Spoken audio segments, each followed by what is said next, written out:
kami terus menyenangkan hati-Mu Tuhan. Ajar kami memberi yang terbaik dan Kau disenangkan dengan segala yang kami buat. Terima kasih Bapa. Terima kasih Tuhan.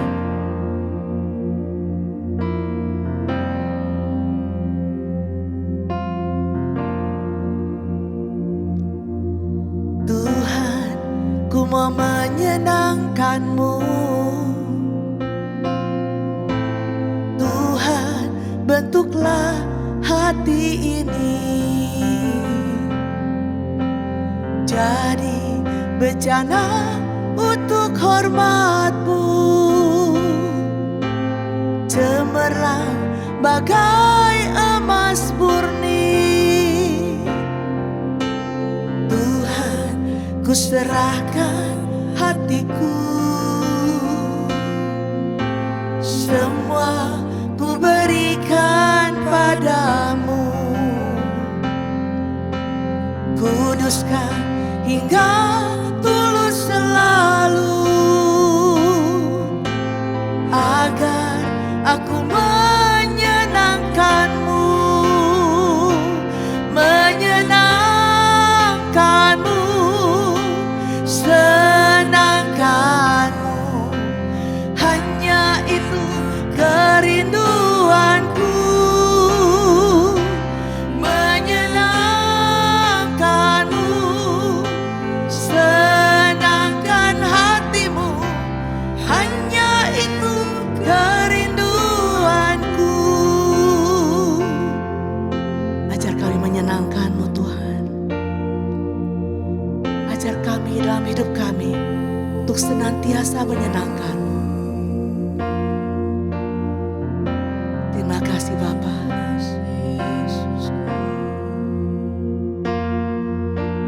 Tuhan, ku mau menyenangkan-Mu. Tuhan, bentuklah hati ini jadi bejana untuk hormat-Mu, cemerlang bagai emas murni. Tuhan, ku serahkan hatiku, semua ku berikan padamu. Kuduskan hingga tulus selalu, agar aku menyenangkan-Mu, menyenangkan-Mu, senangkan-Mu. Hanya itu kerinduanku, menyenangkan-Mu, senangkan hati-Mu. Hanya itu kerinduanku, menyenangkan-Mu, menyenangkan-Mu. Terima kasih Tuhan, kami menyenangkan hati-Mu Tuhan, menyenangkan-Mu, menyenangkan-Mu, senangkan hati-Mu. Hanya itu kerinduanku, hanya itu, hanya itu kerinduanku, hanya itu kerinduanku.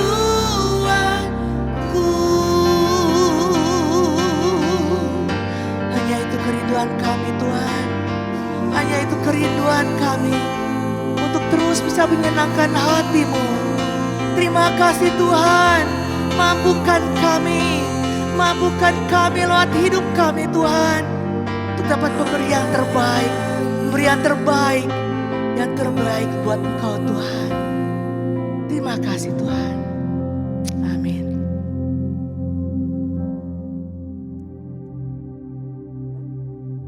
Shalom Bapak Ibu, Saudara yang terkasih, kembali kita ketemu dalam edisi Rise Up dalam pembacaan dari Ibrani pasal yang keempat, dan saya ingin membacakan ayat 1 sampai 3a. Di sini dikatakan bahwa perikopnya adalah hari perhentian yang disediakan Allah. Sebab itu baiklah kita waspada supaya jangan ada seorang di antara kamu yang dianggap ketinggalan, sekalipun janji akan masuk ke dalam perhentiannya masih berlaku. Karena kepada kita diberitakan juga kabar kesukaan sama seperti kepada mereka, tetapi firman pemberitaan itu tidak berguna bagi mereka, karena tidak bertumbuh bersama-sama oleh iman dan mereka yang mendengarnya. Sebab kita yang beriman akan masuk ke tempat perhentian seperti yang ia katakan. Baik, konteks dari Ibrani pasal 4 ini adalah ketika umat Tuhan mulai mengalami yang namanya rasa lelah, lemah, dan juga kondisi yang amat sangat menekan kehidupan mereka, sehingga iman mereka mulai merasakan kelemahan di dalam hidup mereka mengiring Tuhan, sehingga mereka perlu terus-menerus diingatkan oleh penulis dari kitab Ibrani supaya mereka terus bertahan sampai pada kesudahannya. Dan beberapa poin yang ingin untuk diangkat mengingatkan kita semua yang mungkin dalam kondisi saat ini lemah dan juga merasa kelelahan, biarlah ini boleh menjadi pengingat buat kita juga. Yang pertama adalah hari perhentian dan tempat perhentian itu berlaku bagi kita semua, dan perhentian masih berlaku dan terus akan berlaku bagi setiap orang yang percaya, termasuk kita yang hidup di saat ini, seperti yang dituliskan di pasal 4 ayat 1 dan 2 tadi. Dan yang kedua adalah tempat perhentian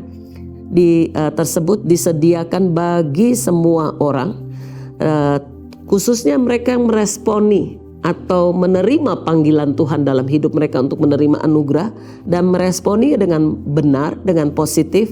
Dan karena ada banyak juga yang menolak hal ini dan hidup dalam ketidaktaatan, dan itu dituliskan di dalam ayat ke-6. Sudah jelas bahwa ada sejumlah orang masuk ke tempat perhentian, sedangkan mereka yang kepada lebih dahulu diberitakan kabar kesukaan tidak masuk karena ketidaktaatan. Saya percaya kita semua adalah pribadi yang taat. Karena yang ketiga, tempat perhentian ini berbicara tentang sebuah tempat, yaitu tanah perjanjian, di mana seperti bangsa Israel yang dituntun oleh Yosua membawa masuk bangsa Israel masuk ke sana, dan itu menjadi sebuah tempat perhentian bukan yang terakhir bagi umat Tuhan, karena tempat perhentian yang kekal adalah surga mulia, seperti yang dituliskan di dalam ayat 8 dan 9. Sebab andai kata Yosua telah membawa mereka masuk ke tempat perhentian, pasti Allah tidak akan berkata-kata kemudian tentang satu hari lain. Tetapi di sini dikatakan ada satu hari perhentian, dan tempat perhentian yang disediakan masih tersedia satu hari perhentian, hari ke-7 bagi umat Allah, dan ini berbicara tentang surga yang mulia. Jadi apa yang harus kita lakukan? Kita pertama harus meresponi dengan iman. Kita perlu di ayat 1 katakan waspada dan terus berusaha. Jadi tidak kenal lelah, karena tempat perhentian bagi kita, menunggu kita adalah surga yang mulia.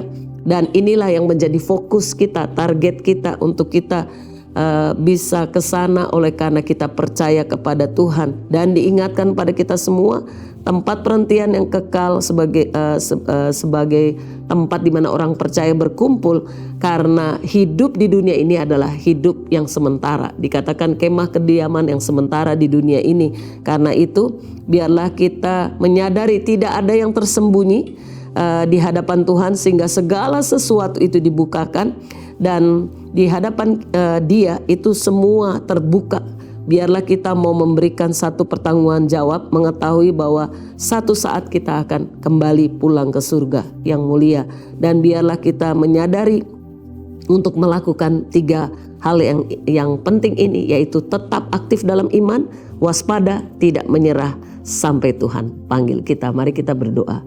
Puji nama Tuhan, kami mengucap syukur untuk kebenaran yang Tuhan berikan bagi kami pagi ini, menjadi pagi di mana kami boleh meresponi dengan benar. Kami mau sungguh-sungguh dengan hidup kami mau menjaga iman kami mau tetap waspada, tetap aktif di dalam waktu-waktu kami diberikan kesempatan di muka bumi yang hanya sementara ini, karena satu saat setiap kami harus memberikan pertanggungan jawab.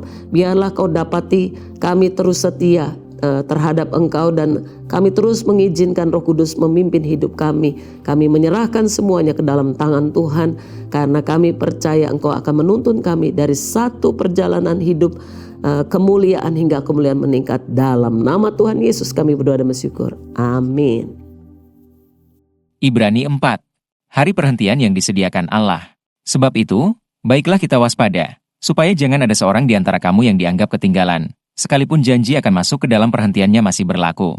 Karena kepada kita diberitakan juga kabar kesukaan sama seperti kepada mereka, tetapi firman pemberitaan itu tidak berguna bagi mereka, karena tidak bertumbuh bersama-sama oleh iman dengan mereka yang mendengarnya. Sebab kita yang beriman akan masuk ke tempat perhentian seperti yang ia katakan. Sehingga aku bersumpah dalam murkaku, mereka tak akan masuk ke tempat perhentianku, sekalipun pekerjaannya sudah selesai sejak dunia dijadikan. Sebab tentang hari ketujuh pernah dikatakan di dalam suatu nas, dan Allah berhenti pada hari ketujuh dari segala pekerjaannya. Dan dalam nas itu kita baca, mereka tak akan masuk ke tempat perhentianku. Jadi sudah jelas bahwa ada sejumlah orang akan masuk ke tempat perhentian itu, sedangkan mereka yang kepadanya lebih dahulu diberitakan kabar kesukaan itu, tidak masuk karena ketidaktaatan mereka. Sebab itu ia menetapkan pula suatu hari, yaitu hari ini, ketika ia setelah sekian lama berfirman dengan perantaraan Daud seperti dikatakan di atas, pada hari ini, jika kamu mendengar suaranya, janganlah keraskan hatimu. Sebab, andai kata Yosua telah membawa mereka masuk ke tempat perhentian, pasti Allah tidak akan berkata-kata kemudian tentang suatu hari lain. Jadi masih tersedia suatu hari perhentian, hari ketujuh, bagi umat Allah. Sebab barang siapa telah masuk ke tempat perhentiannya, ia sendiri telah berhenti dari segala pekerjaannya, sama seperti Allah berhenti dari pekerjaannya. Karena itu baiklah kita berusaha untuk masuk ke dalam perhentian itu, supaya jangan seorang pun jatuh karena mengikuti contoh ketidaktaatan itu juga. Sebab firman Allah hidup dan kuat dan lebih tajam daripada pedang bermata dua manapun. Ia menusuk amat dalam sampai memisahkan jiwa dan roh, sendi-sendi dan sumsum. Ia sanggup membedakan pertimbangan dan pikiran hati kita. Dan tidak ada suatu makhluk pun yang tersembunyi di hadapannya, sebab segala sesuatu telanjang dan terbuka di depan mata Dia, yang kepadanya kita harus memberikan pertanggungan jawab. Yesus sebagai imam besar. Karena kita sekarang mempunyai imam besar agung, yang telah melintasi semua langit, yaitu Yesus, Anak Allah, baiklah kita teguh berpegang pada pengakuan iman kita. Sebab imam besar yang kita punya, bukanlah imam besar yang tidak dapat turut merasakan kelemahan-kelemahan kita. Sebaliknya sama dengan kita, ia telah dicobai, hanya tidak berbuat dosa. Sebab itu marilah kita dengan penuh keberanian menghampiri tahta kasih karunia, supaya kita menerima rahmat dan menemukan kasih karunia untuk mendapat pertolongan kita pada waktunya.